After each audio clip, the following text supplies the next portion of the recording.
Hello बच्चों, सबको मेरी राम राम। मैं हूँ नैनू की नानी। आज मैं आपके लिए लेकर आई हूँ एक कबूतर और मधुमक्खी की कहानी। बात बहुत पुरानी है। एक गांव था। गांव में एक बहुत घना जंगल था। जंगल के बीचों बीच एक नदी बहती थी। उस नदी के दोनों तरफ बहुत घने वृक्ष थे। एक वृक्ष के ऊपर कबूतर रहता था और वहीं किसी पेड़ के ऊपर मधुमक्खियों का छत्ता था। एक दिन एक मधुमक्खी उड़ रही थी। उड़ते उड़ते वह नदी में गिर गई। अब नदी में गिरने से क्या हुआ बच्चों? उसके पंख गीले हो गए। जब गीले हो गए, मधुमक्खी ने उड़ने की बहुत कोशिश करी पर वो उड़ नहीं पा रही थी। थोड़ा उड़ती लेकिन वो फिर गिर जाती क्योंकि उसके पंख गीले हो गए थे। दूर बैठा कबूतर ये दृश्य देख रहा था। कबूतर ने सोचा मुझे इसकी जान बचानी चाहिए। तो कबूतर ने एक पत्ता तोड़ा पेड़ पे से और ले जाके मधुमक्खी के पास नदी में डाल दिया। धीमे धीमे मधुमक्खी उस पत्ते के ऊपर बैठ गई और पत्ता बहता रहा।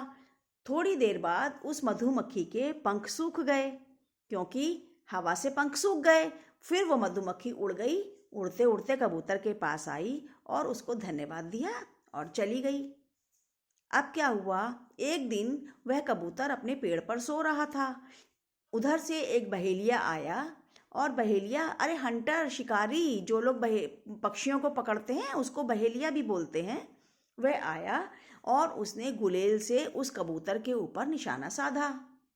मधुमक्खी ने दूर से देखा, अरे ये शिकारी तो इस कबूतर को मार देगा और पकड़ कर ले जाएगा और शायद खा ले, शायद बेच दे। मधुमक्खी ने सोचा कि ये तो सो रहा है, इसको पता नहीं चल पा रहा है, तो मुझे इसकी जान बचानी चाहिए और ये तो वही कबूतर है जिसने मेरी जान बचाई थी। मधुमक्खी ने दिमाग चलाया, मैं क्या करूं? फिर वह उड़ते उड़ते उस बहेलिये के पास गई और उसके हाथ में ना बहुत तेजी से डंक मारा। जब तेजी से डंक मारा तो मधुमक्खी का काटना बहुत तेज लगता है, बहुत पेन होता है। तो बहेलिया बहुत तेज से चिल्लाया, आ! और बच्चों क्या हुआ, उस बहेलिये का निशाना चूक गया। उसके चिल्लाने से कबूतर की आंख खुली। कबूतर ने देखा, अरे अभी तो मैं मर जाता, पर ये किसने किया, ये क्यों चीखा? तब उसने देखा, अरे ये तो वही मधुमक्खी है, लगता है इसने मेरी जान बचाई है। कबूतर उड़ते उड़ते मधुमक्खी के पास आया और बोला, धन्यवाद दोस्त, आज तुमने मेरी जान बचाई। मधुमक्खी बोली, इसमें धन्यवाद की या थैंक यू की कोई बात नहीं है।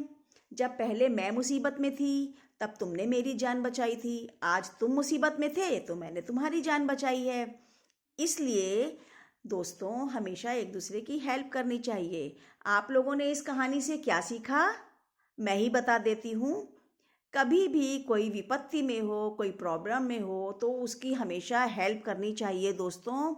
हमेशा हेल्प करी हुई बात हमेशा कभी ना कभी आपके काम जरूर आएगी फ्रेंड्स। अच्छा बच्चों, बताइए आपको ये कहानी कैसी लगी? कल मैं आऊँगी एक नई कहानी के साथ। Okay, bye.